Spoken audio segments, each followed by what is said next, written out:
எனக்கு அழுதுதான் வரல, மற்றது எல்லாமே வருது வெளியே. ஆண்டவரே, நான் ஃபர்ஸ்ட் பேச போறேன் ஆண்டவர், என்ன பேசணும்னு தெரியல ஆண்டவரே. எனக்கு மௌனம் என்றுதான் வந்தது. சரி, மௌனம் வந்தது.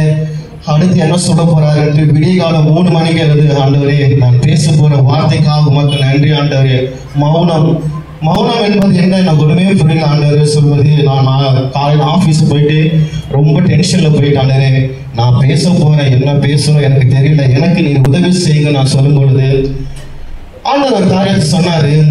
இருதயம் என்று ஒரு வார்த்தை சொன்னாரு.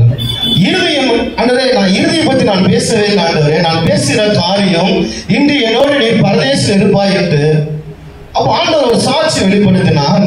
என் டீம்ல எனக்கு வச்ச பேர் பரதேசி. ஏன்னா எங்க வீட்டுல என்ன தகுதியில் சொல்றாங்க, நீ உழுது போறியோ, காட்டுக்கு போறியோ, எங்க போறியோ, ஆனா நீ போ அப்படின்னு சொல்லும்போது எனக்கு ஒரு வார்த்தை அருமையா வந்தது, இருதயம் என்று. நான் ஃபர்ஸ்ட் பாபா நான் நினைச்சேன், நான் பாட்டு ஒழுங்கா ஓரமா ஒரு இடத்துல உட்கார்ந்து ஆராதனை செஞ்சு பாட்டு பாடி நான் பாட்டு உட்கார்ந்த இவரு என்ன வந்து 2ஆம் வார்த்தை பேசுன்னு சொன்னாரு. நான் ரொம்ப துக்கப்பட்ட ஒரு காரியத்துல. ஆனாலும் ஆண்டவர் என்னை பலப்படுத்துவார் என்று நான் விசுவாசிக்கிறேன். இன்று எழுத்துக்களை வாசிக்கலாம். லூக்கா சுவிசேஷம் 23ஆம் அதிகாரம் 43ஆம் வசனம். இயேசு அவனை நோக்கி, இன்றைக்கு நீ என்னோடு கூட பரதேசில் இருப்பாய் என்று மெய்யாகவே நான் உனக்கு சொல்கிறேன் என்றார்.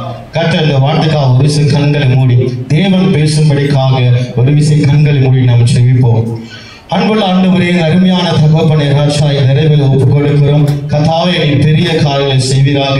ஆண்டவரே, என்னை மறைத்து நீர் வெளிப்படுவீராக ராஜா. இந்த நாம மகிமைக்கு நான் அர்ப்பணிக்கிறேன் ஆண்டவரே. ஒன்றுக்கும் பிரயோஜனமாகாத என்னை கர்த்தாவே நீர் பயன்படுத்த போத கிருபைக்காக ஆண்டவர், தயவுக்காக நன்றி ஆண்டவரே. என்னோட நீர் பேசும் ஆண்டவரே, என்னை மறைத்து தேவனை வெளிப்படுவீராக. ஒரு விசையாய் தகப்பனே என்னை ஒப்புக் கொடுக்கிறோம், பெரிய காரியங்களை செய்வீராக. இயேசு நல்ல பிதாவே, ஆமென். இயேசு அவனை நோக்கி, இன்றைக்கு நீ என்னோடு கூட பரதேசில் இருப்பாய் என்று மெய்யாகவே நான் உனக்கு சொல்கிறேன். இந்த ஸ்டோரி 2 கள்ளர்கள், ஒரு இயேசு, ஒரு நல்லவர். 2 கள்ளர்கள், அவங்க பெரிய திருடர்கள், பெரிய பாவிகள். அவங்க செய்யாத தவறெல்லாம் செஞ்சுட்டு அவங்க இயேசு வண்டியில நிற்கிறாங்க. இயேசு வண்டி நிற்கும் பொழுது ஒருத்தன் மனம் மாறினா, ஒருத்தன் இருதயம் கடினப்பட்டு இருக்கிறது. இருதயம் கடினப்பட்டவனுக்கு தேவன் அருளல, ஆனா அந்த இருதயம் இருக்கிறவனுக்கு தேவன் மன மாற்றத்தை உண்டு பண்ணுகிறார். முதலாவது காரியம், அவன் ரட்சிக்கப்படுகிறான்.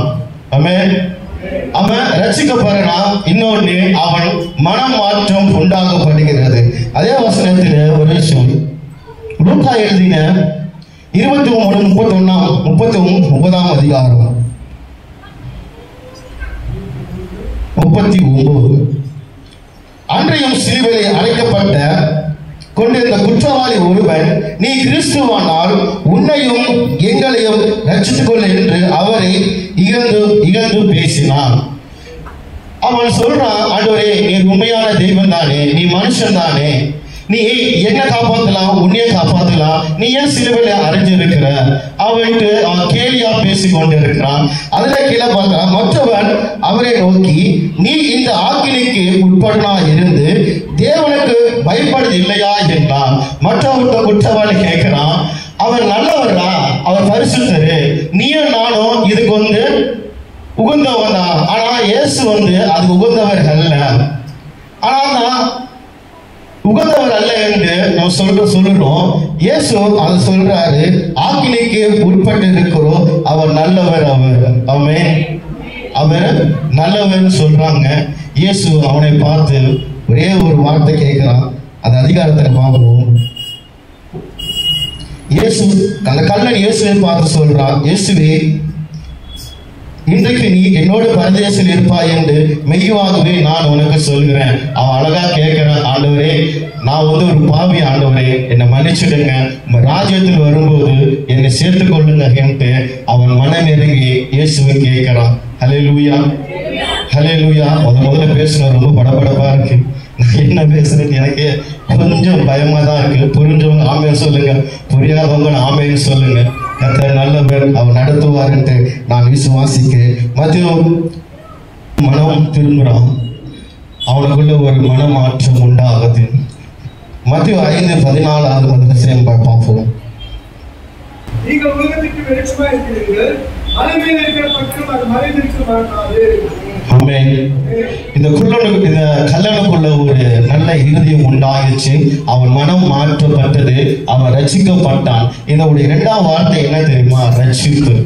முதலாவது அந்த கல்லன் ரட்சிக்கப்பட்டான், மனம் திரும்பினான், அவனுக்குள்ள தேவன் ஒரு வெளிச்சத்தை உண்டாக்கினான். இன்னைக்கு நம்ம வாழ்க்கையில நம்ம ரட்சிக்கப்பட்டோம். ஆனா ரட்சிக்கப்பட்டதுன்றது எப்படி நம்ம வெளிப்படுத்துறோம்? அல்லேலூயா.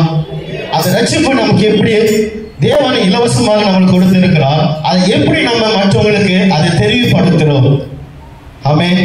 நம்மளும் கிறிஸ்தவங்க தான், சபைக்கு போறோம், நம்மளும் ஊழியம் செய்யறோம், நம்மள காணிக்க கொடுக்கிறோம், நம்ம வெள்ளங்க அணியிறோம். ஆனா நமக்குள்ள வெளிச்சம் இருக்கா? இதுல ஒரு வெளிச்சத்தை வச்சிருக்கிறாரு. அந்த வெளிச்சத்தை நம்ம குடும்பத்துக்கு முன்னாடி நம்ம காட்ட முடியல. அல்லேலூயா. எப்படி தெரியுமா? நம்ம ரட்சிக்கப்பட்டு முதல்ல நம்ம குடும்பம் நம்ம நம்பணும், நம்ம மனம் மாறணுட்டு நம்ம குடும்பம் நம்ம நம்பணும், நம்ம வேலை செய்ய நம்பணும், நம்ம அநேக காரியத்துல நம்ம நம்பணும். ஆமென். எப்படி ரட்சிக்கப்பட்டோம்னா இயேசு அது இலவசமாக தான் நமக்கு கொடுத்துக்க அந்த ரட்சிப்பு. அந்த ரட்சிப்பு மனமாற்றம் நமக்குள்ள இருக்கணும். இந்த வெளிச்சத்தை தேவன் வெளிச்சமா இருப்பீர்கள், மலைமேல பட்டணம் மறைக்காது என்று கர்த்தர் சொல்லி இருக்கிறார். அல்லேலூயா. இந்த வார்த்தையை தேவன் அழகாக 2 கல்லரை பார்த்து சொல்லுகிறார்.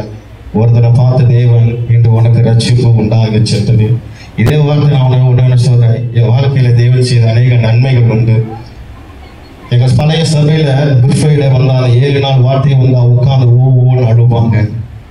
ஏன் அழுவாங்க? எதுக்கு வழிகாக தெரியாத நம்ம ஒவ்வொரு நாளும் தேவனை சிலுவையில போட்டுக்கொண்டே இருப்போம். அல்லேலூயா. அல்லேலூயா. தேவன் வார்த்தை ஆஸ்வதிப்பாராக. ஆமென்.